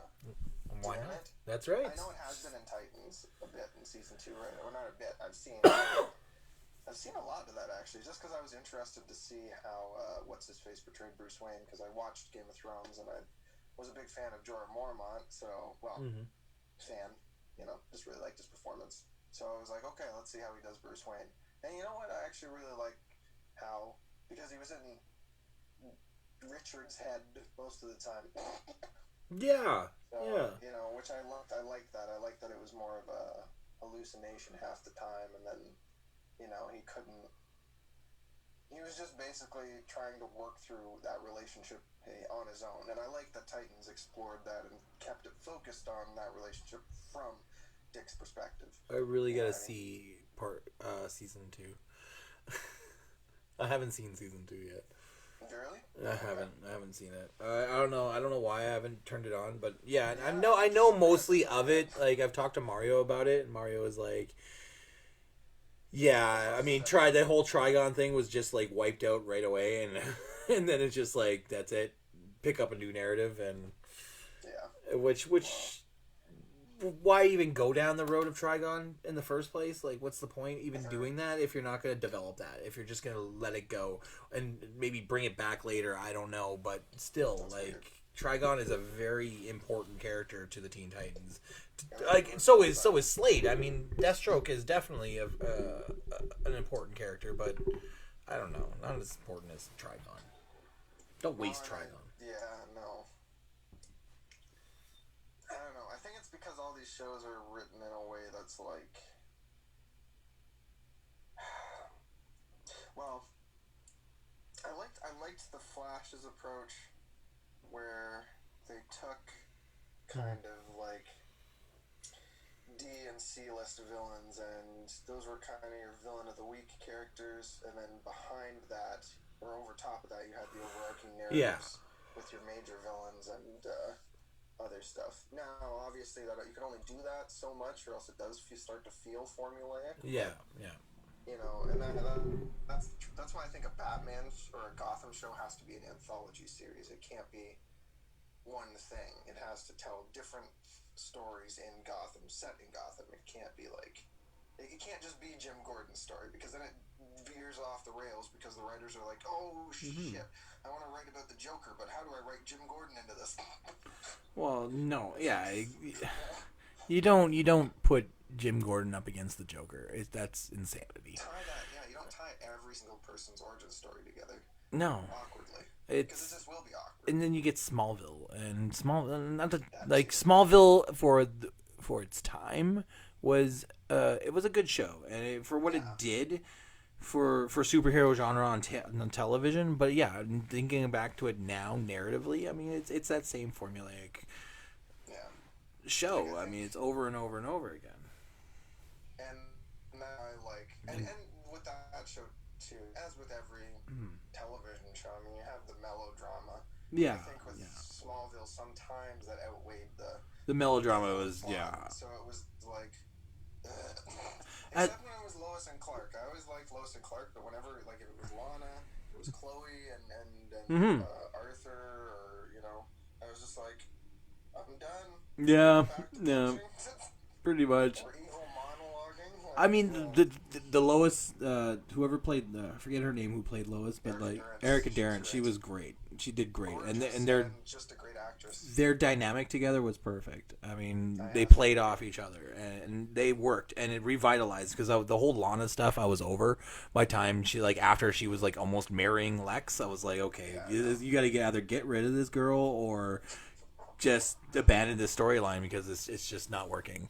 You're doing too many storylines at once. Like Lex for president storyline was bullshit, and it was just it didn't work. In the end, they just ended up. It was like, okay, we're getting close to being canceled, so we got to throw in as much as we can at once and see what sticks, basically. Yeah, and then they lasted for another 5 years after that.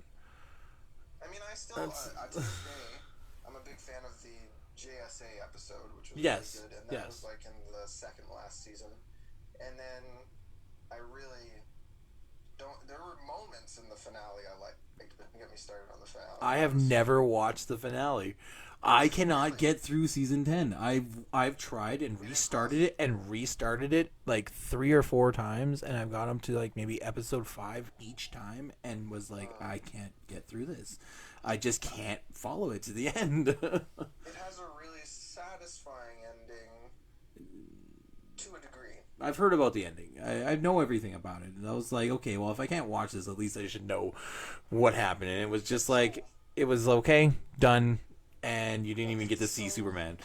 They pulled a fucking Justice League. You would build up to, Yeah, that too. yeah. But they pulled a Green Lantern 2011. Yeah. Sorry, was the actual one I wanted to reference, because it was like, holy shit, this is a wait. Apocalypse and Darkseid are here. Like, the real Darkseid Apocalypse, and he's taking them on. Okay. Mm-hmm. And the way that they explained how all the other heroes got taken out by the Darkseid's enforcers for him, that all was cool. I like that build up. I was like, all right. We're on our way. People are happy. Darkseid's coming. We're doing it. And then when Darkseid hits the ground, he's a fucking cloud, and he possesses Lionel Luthor's body. Yep. Darkseid. Yep.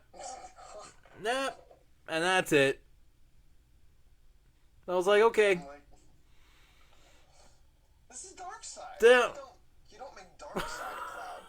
I understand Galactus because he's a planet eater.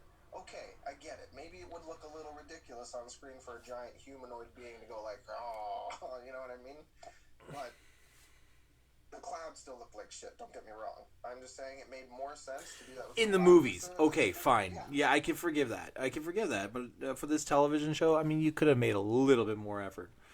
It probably would have cost less money to put a fucking actor in makeup. Come on. Just put an actor in makeup. I was like, okay, I'm out. I'm done. I can't do this anymore. And it was like, the last sequence is like of him in the Superman Returns suit. yeah. He goes up to the roof. You see Lex Luthor on the screen as president, which is cool. It all feels cool because Michael Rosenbaum came back. And Yay! he thought he was never going to come back. And Rufy opens his shirt as he runs to the screen, and then it zooms out like the old Christopher Reeve Superman symbol. And the theme plays. That's probably not the right theme, is it? I think That's Star Wars. What is the Star Wars? Yeah. Oh my god! I just realized it has been a long time since I've listened to the Superman theme too. It's been a long. forever. I refuse to watch Brendan Rawls' Superman Returns. There, I refuse to watch it.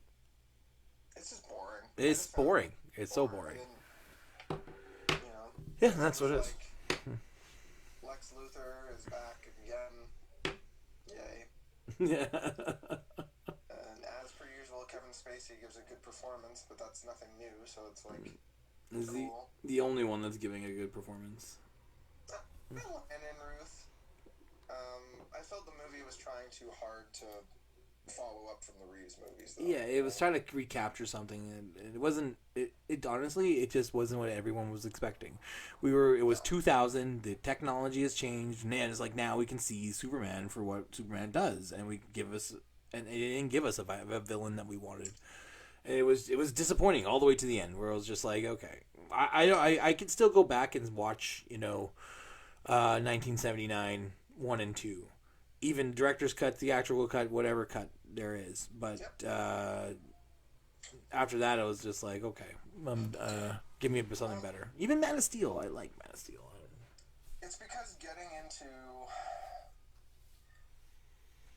Once you start getting into the mid to late 2000s, that's when the superhero movie business was really getting competitive, right? That's when Sony and Fox... Marvel was a rumbling in the background that they were starting to hear about developing as they were starting just a hint of development on Iron Man, and they were gathering their rights, because that studio developed right out of Marvel Comics. Yeah. And it was whatever characters they had the rights to at the time, which Yeah. were the original Avengers, because studios, Sony and Fox were like, nobody knows who those are. We want the XMen and Spider-Man. Fuck you. Who the fuck are these guys? And so it's like, yeah, at the time it was like, okay, X-Men, Spider-Man were going head to head. Those were like the Yeah. two big guys, but in the background you had DC doing the Batman thing. And Batman was the focus of DC for quite a while, realistically. In terms of like a flagship character. When Superman Returns did okay financially, but was critically polarizing, and then fans hated it, Warner Brothers like shit.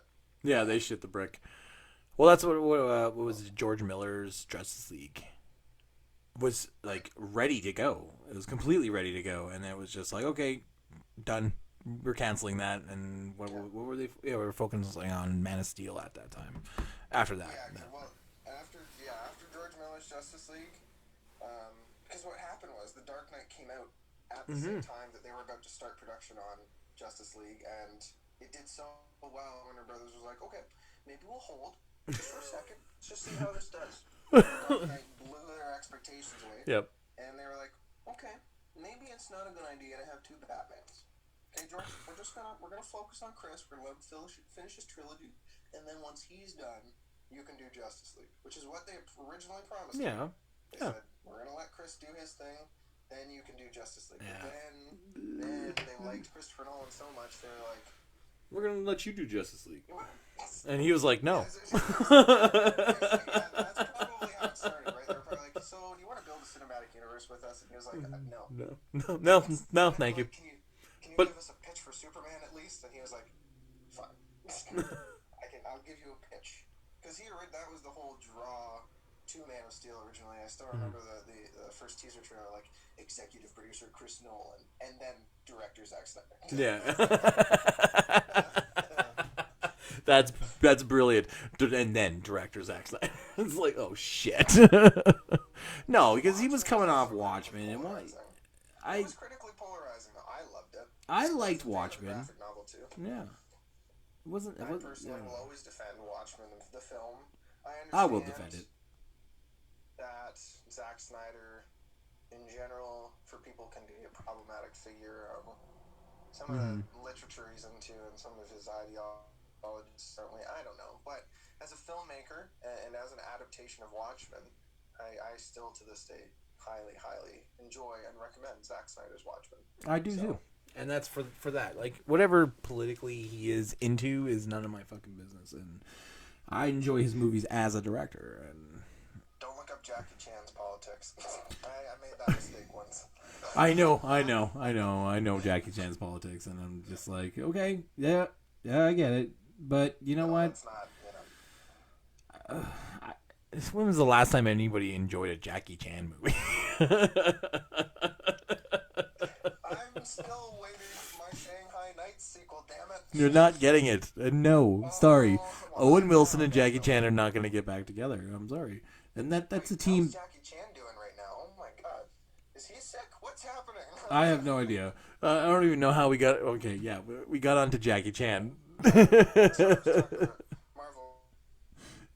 Darkseid was a fucking cloud, and I'm still pissed about it a little bit to this day now that it got brought back up. That's a raw wound, man. Yeah. Thought about that. You know what? And then all fucking Tom Welling Superman does, he flies that Apocalypse and pushes it out of orbit.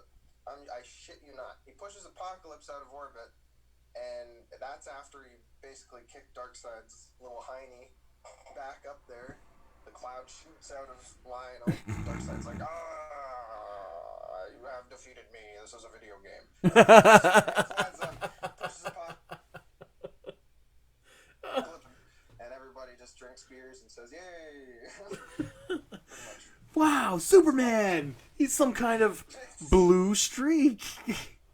No, oh my god, yes, no. And that's the other thing that happens. Somebody, The big blur. The blue blur. So Jimmy Olsen's Brother was actually Jimmy Olsen because, you know. Nobody can do Jimmy Olsen right without making some weird fucking choices. Yeah, no. Even Zack Snyder decided to make Jimmy a CIA agent who gets shot in the head. Yeah. It's That's like pretty brutal. that. Not gonna lie. I was like, that was pissed. I was so That's a mad brutal about fate for that. Jimmy Olsen. I was so mad when I saw that. I was like, okay, you've lost me here now completely. Yeah. You shot Jimmy Olsen in the head. I was like, I can't. Okay, I can follow you, almost follow you, forgive you for having, Superman throw the guy through the fucking wall. Yeah. Fine, but you killed off Jimmy Olsen, and you know Also, what? that I I still cannot don't forgive you. That's Superman's best friend in the whole entire Did he kill that world. Warlord? Did he kill him? I guess that kind of impact would kill anybody.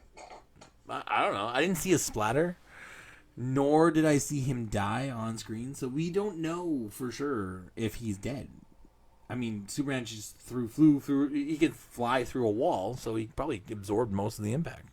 You just brought me to a point that I've been wanting to bring up online for a long time about Batman versus Superman, the most controversial movie of all time. That movie on paper is actually brilliant when you think about it. Like that if you just take that plot and just put it on paper, theoretically, it all looks pretty good. On plot, yeah, Like, and I love the that's what they concept. made. They made a movie that was based on paper. But because you made me think of the fact that I just like the idea of Lex Luthor orchestrating these world events that frame Superman as the perpetrator. I think that's brilliant. That's great. And then the whole Senate hearing things, I loved those sequences actually in the film. I thought that was so tense and actually effective. And that is something I like Zack Snyder's interpretation for, is this whole world's reaction to Superman. I think that What makes if it Superman realistic. flew down and ripped the roof of the White House? Now, yeah, okay. Come on. Don't be quoting David Ayer's Suicide Squad out there. Well, I'm sorry, but they're all connected to a cinematic universe. So if I'm following your line of thought here, where we as an audience are supposed to feel and react to the Superman's existence, we're also supposed to include that idea of the Suicide Squad reacting is part of that reaction. Which kind of sucks, because Yeah. choose to make.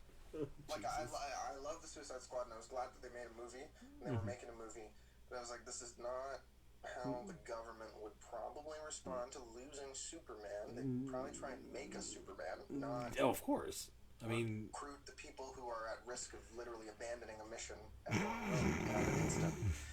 That makes no sense. yeah, it's It's like Amanda Waller. That makes no sense. yeah. Sorry, if I was a government agent inside that room, I'd be like, yeah, this is a terrible idea. It's like anybody's like, no, why? No, we're not going to trust our fate to criminals. I want to shoot you in a general suit, sitting at the same color table, same color ground, and then we're gonna cut you the scene, the boardroom scene of Suicide Squad. No, I'm just gonna lean into a mic and be like, no.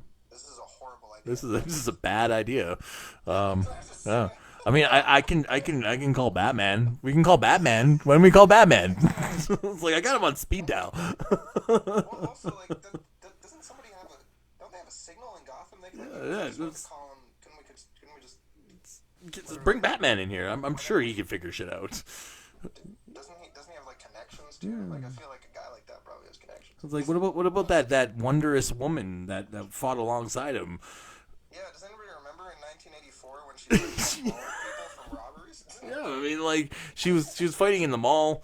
We had that superhero. Like, why couldn't she come out after Superman if Superman went evil? This is a terrible idea, guys. Terrible. I mean, the Joker's girlfriend. Do you really think we should trust the Joker's girlfriend? You know, she's kind of hot. Yeah, that's what that whole movie is. It's like, yeah. In a nutshell, just like, So she's kinda everybody's like, hot. This is a bad idea, but on the other hand, Amanda Waller, yeah, but look at Harley Quinn. Yeah. She's kind of hot, right? She's kind of hot, right? Yeah, we'll send her up against the Enchantress. She'll win simply by virtue of her attractiveness. Cara Delevingne, but I was like, oh man, Jesus Christ! what happened? What is wrong with you? What is wrong with you? David Ayer switched grains of weed halfway through writing the script, and it shows. He went from writing a movie about the Suicide Squad being chased by the Joker to get back Harley Quinn to writing a story about the Avengers saving the Earth from Loki. The thing is it David Ayer's fault, or is it Warner Brothers saying, no, we need this. This is what we need? Because realistically, if you think about it, like rewatching that movie, the first third of it is really good. Yeah. I don't like the editing still, but that's the company's fault. That's not David Ayer's fault. Yeah. And then once the whole save the world plot really kicks into gear, and they're like basically once the Spirit in the Sky starts playing, that's when the movie starts getting bad. Totally. It's like, oh, no. It was like, it was a shit show right from here. It was like downhill. Like rewatching it, I feel it's starting to happen. In the theater, I didn't. I was like, okay, I was that naive guy. I'm following you. Like, let's see where this goes. Maybe it won't just be like a big beam through the sky, and then there's a big beam through the sky. And I was like, oh shit, that literally looks like the same shot from Avengers. Did they just like copy and paste? Yep. That's it. They just made it darker in the background, so it looks like it's night.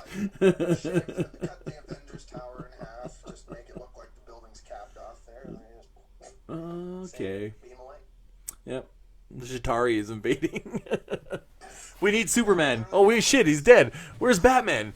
Unavailable. That'd be really hilarious. Just like, there's a moment where the animators or like the CGI dude slipped up, and like a really badly cropped Thor just like turns around for a second Oh, and shit. disappears in the next shot. Wrong. Wrong movie. Sorry, guys. That's one of my favorite outtakes from the first X-Men movie. Yes. When Spider-Man came in. The Spider-Man. Oh, shit. I'm so sorry. Wrong movie. That was perfect. That was so awesome. And see, that's the thing. I can still watch the first. I can watch the Fox-Men movies with a certain fondness because it's like a nostalgia factor. Those were my superhero movies growing up. That, Sam Raimi's Spider-Man, Tim Burton's Batman, and then Chris Nolan's. And the original Christopher Reeve Superman movies, like. Well, that's childhood. That was my shit. Well, that's what gave me that sense of wonder. I mean, like it was Christopher Reeves that made me like fall in love with Superman. I mean, like who didn't want to be Superman at that point in time? Like, there's a lot of people that are like bag on Superman. Superman's not an interesting character. It's like Superman is a very interesting character. You have a literal god walking among humans, and you have a guy with this such a moral core that he could literally solve all of our problems, but what would that look like? And then you get something like Injustice, which is so mesmerizing it to a point where it's just like, yeah, this guy is a threat. You're lucky he is the Boy Scout that he is. It takes being willing to explore that character emotionally and to not just because I think what shows is when a writer, when it comes to Superman, a writer who doesn't know how to write Superman usually can write very action, and the Superman fighting is awesome, but then when it comes to the quiet moments, which are usually far and few between in those runs, it's very stilted and awkward, and it doesn't feel as genuine. Whereas there are other moments, like there's one issue, I think it's whatever happened. I think we're not one issue, but it's one issue in the arc, whatever happened to the Man of Tomorrow, by Alan Moore, I think, or Neil Gaiman. No, I think it's Alan Moore. It's in this arc. I can't remember exactly, but he saves a girl from committing suicide outside of a building. Yeah. And it's just it's a small moment, but it plays out over several pages of him talking to her and convincing her that life is worth living. And other comic books since have taken that moment and played on it, or Deadpool kind of makes fun of that moment and turns it into a parody. And I think Spider-Man's done something like that too. Oh, they've all done it. They've all done that moment. But that moment is a polarizing moment. I mean, it's just like what I wanted for Justice League. Yeah. Especially since I knew Danny Elfman was being brought in to use the iconic themes and all that, which I thought was terribly iconoclastic. Like, it just did not work. But for Superman, I think with Superman you could have that theme constantly, or pretty consistently, and it wouldn't be too putting. But for Batman, I think he should always have his own. I think each Batman should have his own theme. Superman is such a beacon of hope as a character that when he's being superheroic, you almost can't help but play that theme in your head while you're watching that, even if there's something else happening. Although I did like Hans Zimmer's score for Man of Steel. Yeah. I just, I had this moment in my head where, like, Superman is... I didn't know how he was going to be brought back in Justice League. I was like, maybe... Because Batman versus Superman suggested he was just still... Alive. He's there. Yeah, you know what? They should never have attempted that whole thing. That's my whole take on that. That my whole take on it doing the whole Doomsday thing was the worst thing they could have done. And no, yeah, exactly. I mean, that's you. They should have stuck with the original guns and made Metallo the villain. Yep. And instead of that would have made more sense. And then it's something different too, and it's something we haven't seen. Even we had Metallo on Smallville. We had Metallo in any kind of some sort of way, shape, or form. It's not Doomsday. As a villain in that movie. Well, exactly. I mean, you do. do, and yes, you're absolutely right. Even though that there was a lot of scenes with Batman training and becoming and learning and studying and stuff, but yeah, he's definitely the villain in that movie. I promise you, I gotta rewatch it. Watch the movie. That's the way to watch it. If you watch it with Batman as the villain, it is so much more effective. The Doomsday stuff is still shit because that's when the movie jumps the shark, literally. It literally, so you almost lose interest because you're like, well, fuck. You dumped the whole kitchen sink in there, didn't you? Yeah, you're just... And that... I was already bored through that movie, and then we got to the Doomsday stuff, and I was like, okay, this movie's gotta end sooner or later. Cause I'm done now. I'm done here. I'm done. Come on. That's the thing. I was like, when that happened, I was like, the movie's still on. Yeah. I literally, I kind of looked around because I was like, holy shit. I thought, I don't know. It felt like we were already, the plot had already ended, and this was just an extra. But then it just kept going. This just kept going. And then Superman died, and then... Wonder Woman was there, and I was like, this... None of this makes sense. I'm sorry, but when you talk about the DCEU, it's just none of it makes sense until somewhat now, and it's kind of starting to make sense. But I don't even think that works because it's all so. Within the span of 40 minutes in that film, Wonder Woman. Within the span of 40 minutes in that film, Bruce Wayne opens those with all the metahumans, or Wonder Woman does, I think. Yeah. She opens the actual videos. Yes. So in that last 40 minutes, Aquaman, the Flash, Cyborg, they're all introduced along with Wonder Woman, who literally appears in her armor in that 40 minutes when she meets them. The death of Superman happens. Batman is, redeemed. And Martha, he's my mom too. Yeah. She's my mom. You know what though? I'm a pro Martha fan. Martha. I think it was done, but I think it could have worked if it was done better. Less awkwardly. Yes. I mean, I think it's still an interesting connection between them, right? It is an interesting connection. That would remind Batman of his own humanness. You know what I mean? Batman loses his humanity up till that point in the film. That's when he realizes he's lost it. That's the moment Batman is like, "Fuck, you've lived here as long as I have, maybe longer. You're just as human as I am." Yeah. Okay. You got me following that point. Okay. Because narratively, yeah. But why was it so awkward? Because of Ben Affleck and the delivery. 100%. Okay, so that's it. Why did you say that, babe? It's just that made it funny. It was such an uncomfortable performance of that moment. I really do blame Ben Affleck for that, and also Henry Cavill. The whole thing was just poorly delivered. Yeah. And okay.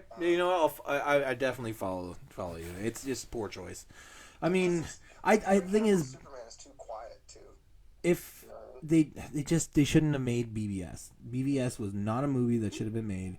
They should have made the Batman with Batfleck, and then we could have got used to Ben Affleck as Batman. We could have seen him do something beforehand, before jumping into this united story, and because I'm still interested in seeing that. I mean, I think Affleck has the chops to be able to pull it off.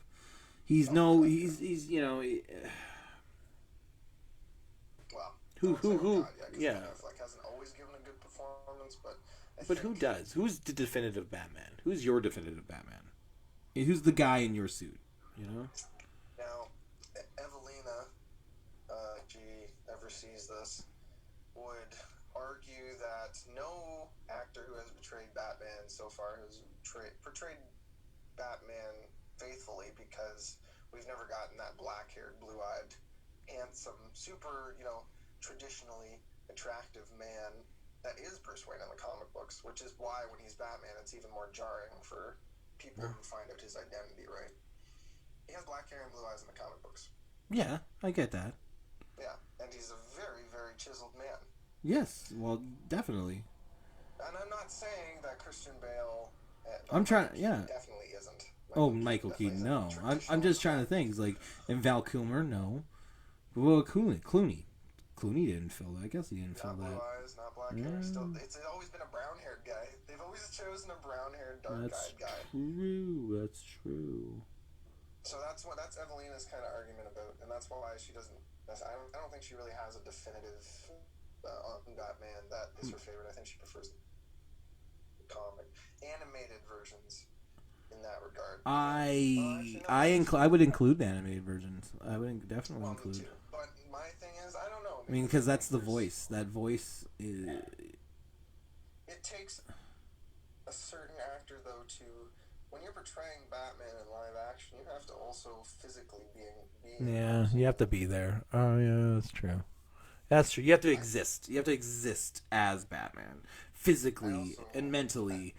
Besides in an animated way, is cartoon. It's a cartoon, and it doesn't exist, and it doesn't have that same flavor. I personally think that the only actor who has perfected the live-action Batman voice is probably Michael Keaton, because you want to get nuts. Just strictly sounded like Val Kilmer. No. George Clooney just sounded like George Clooney's Batman. That's we're not even gonna talk about that. Christian Bale, Batman Begins is good, but then what happens, after that is Chris Nolan in the audio mixing room going like, "Fucking Jesus Christ, it sounded a little less normal, more growly, more growl."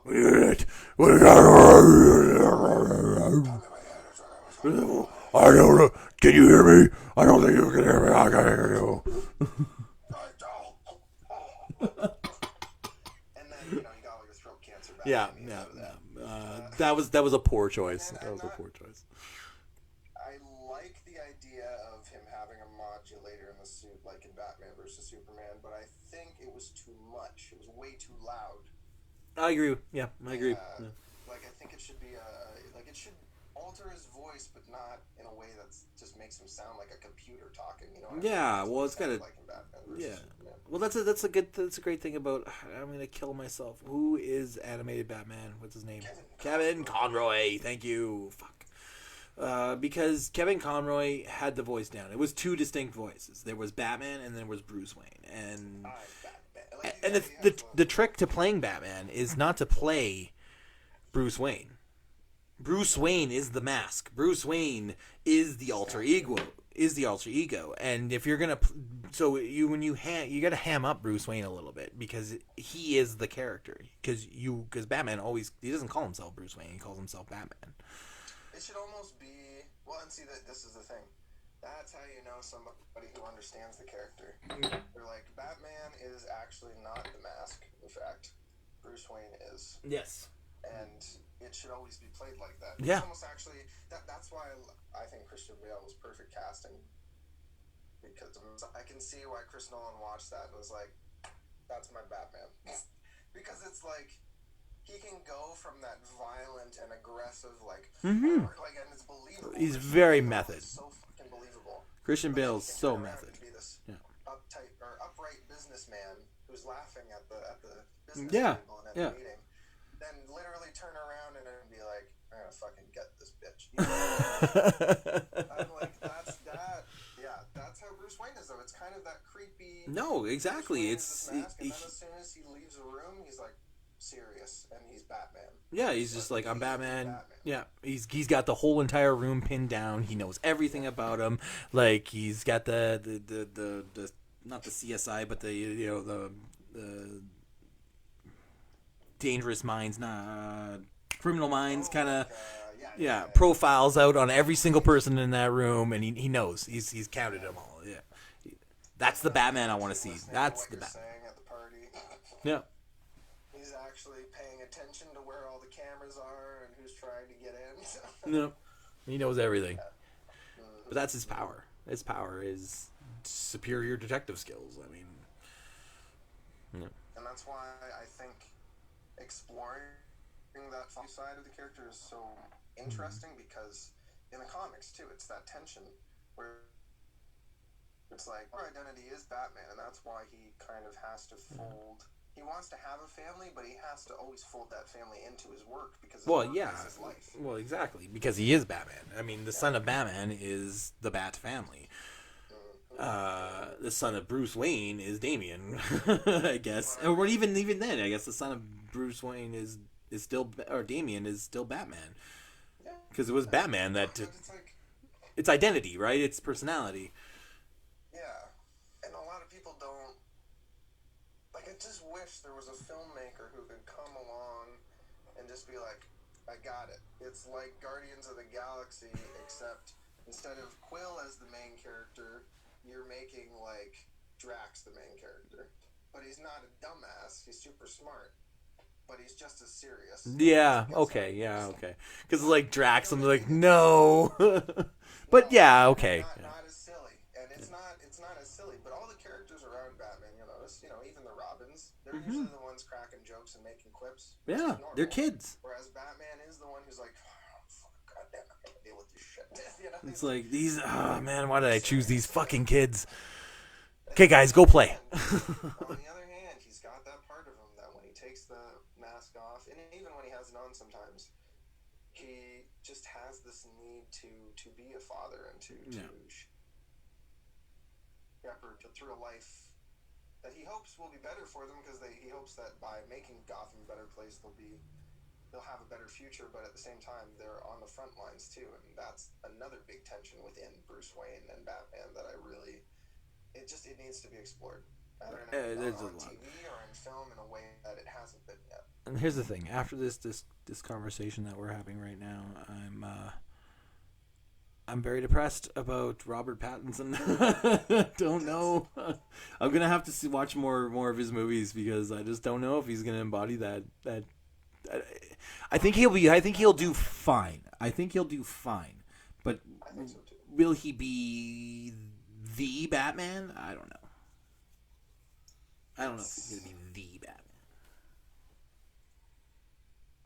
Will he become my definitive Batman? No.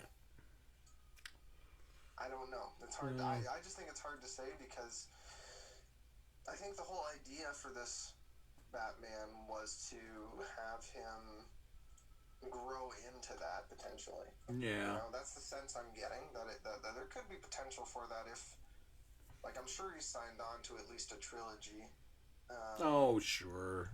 And the thing is, it would have to be, like, I just really get the sense that Warner Brothers was like, okay, Matt, we're gonna let you do the movie, but because apparently he pitched it as a trilogy initially, so they know kind of the general arc of how it's gonna go. And I'm just wondering if Warner Brothers was like, we're not trying to, like, we're not going to exert any creative control over you. Oh, we have. Yeah. Well, but I'm just saying, they were probably like, what could you, because this was part of the stipulation, right? Yeah. He needed to have creative control. He's doing his pitch. It's not Ben Affleck's the Batman set in the DCEU for a reason. It is Matt Reeves the Batman. Yeah. Because it is his But I feel like maybe they're like, at the end of your trilogy, like, maybe don't kill him off like Nolan did. No, yeah.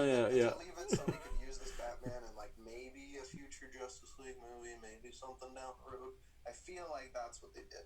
They're like, That could be it. This whole trilogy in its own time, but after that, can we continue on with your character? You know, with this Batman, with Robert, with all that. I'm finished. I'm jumping ship. I'm sorry, but I'm finished with all this mess. I'm done. It's just. I'm sorry, DC. You have definitely. You missed your opportunity. You're not gonna. It's not. You know what? You keep going. Go ahead. Make your stories, but you're never gonna hit what Marvel did. You're not, and there's no possible way any other person's gonna do that though. Nobody's gonna do an article that they're not gonna try anymore, but what they're gonna do is, and this is why I think this might have been what they said to Matt Reeves, because what they're gonna try and do is go back to the old superhero movie model, which was standalone character movies, not even necessarily a hint of any sharedness, just focus on the character, focus on the director with that character, and get that established, and then maybe do something big. Yeah. Because it definitely still sounds like, well, apparently the Flash movie, which has been delayed time and time again, was supposed to film next month, naturally. No, sorry. Due to the coronavirus, nobody's filming at all anymore. Yeah. And also, I think it's a crock of shit. I think they just said that because they were trying to give an update. Yeah. Where's Flashpoint? We're gonna film next month, but this should happen, man. It's alright. Who knows? Weird how this happens every time the Flash tries to get made. Anyway, I still feel like, and because Andy Muschietti, the director of that movie, supposed to be, who also directed It and Chapter 2. So I'm like, okay, I feel like you can handle an ensemble if you were to do Flashpoint, because it's supposed to be Flashpoint still. That is still the plan. Yeah. And I'm like, he can he can handle ensemble. He managed all those characters in It Chapter 2. very well. He can, and he balanced them. The whole movie was so balanced. It was such a good movie. And that's the thing, is it was such a difficult thing to pull off. So the fact that I found myself actually crying by the end, like emotionally affected by it. Yes. I was like, this is good. Eddie! No! Not Eddie! Well, and then to learn that Richie's secret was that he was gay and that he was in love with, that hurt too. That was awesome. That was a great part in that movie. It was just like, you know what? You gave him so much depth. And I just loved Bill Hader every time he was on screen too. Like those two specifically were always hilarious every time they were interacting on screen. So he's great. Anyways, sorry. No, but I just think, I'm like, I definitely think they're gonna do that. But, and even in that, they wouldn't necessarily explicitly show, the Flash run into Robert Pattinson's Batman. They would hint at the fact that the universes have changed, the multiverse has changed. Yeah. So things will be different. And then later, when they decide to do Justice League reboot, whatever they're going to call it, because they're going to have to call it something else. It's got to be called Justice League Reboot. Or maybe We have to petition this. Hashtag release Justice League Reboot. Yeah. Let Zack Snyder direct a reboot. No, I don't think that's ever going to happen. But wouldn't that be funny, though, if they called George Miller up and they're like, listen, we're sorry. Yes. There won't be any delays this time. I want more money. Yeah, exactly. He'll be like, give me my money first. Yeah, I want more money. I mean, it's all there. Yeah, we'll put it. Sure, more money. Yeah, we'll do whatever you want, man. We loved Mad Max Fury Road. Just give us a hit, please. We can't afford another Joss Whedon's Justice League. And promise me, we'll tone down the color. Yes. So bright. The red on Flash's suit was just like it was shining right in my eyes the whole time. That was such a blatant response tactic. Just as Rise of Skywalker was a response to Last Jedi, Justice League was a response to Batman vs Superman, and it hurt. Yeah. So but I think now that we're about to hit our 2 2.5 hours. I was just thinking the same thing. I was like, I should probably go and see what's going on downstairs and get supper ready and do all that stuff. Yeah, But so we're gonna have a shower and eat. And, yeah, this is you know, a good experience. I really like this. Yeah. And you know, now we have a shared Google Doc too for random stuffs. Yes, I saw that. I just didn't click on it yet. That's okay. Yeah. But this is great. I think this is really good. Now we can start planning out something a little more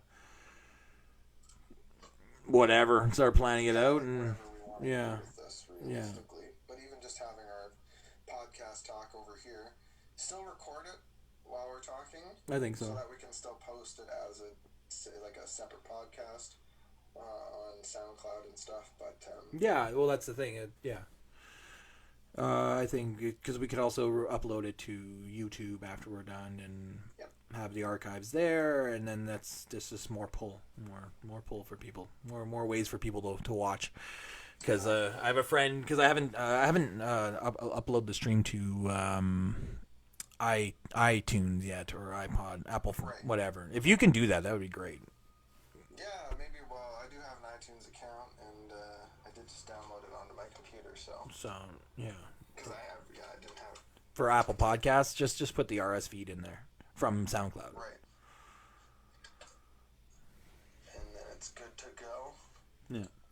But Pretty much. on that note, for those of you who have been listening out there, this was the test run of High on Hollywood, and we will be seeing you later. I am your host, Clint Fleury. And I'm your co-host, Austin Campbell, as always. Good night. Good night. Stay safe. Yes, I'm clicking the button, but it's not working. If you end the live video now, you'll be able to choose if you want to save or delete it. Okay, I would like to do that.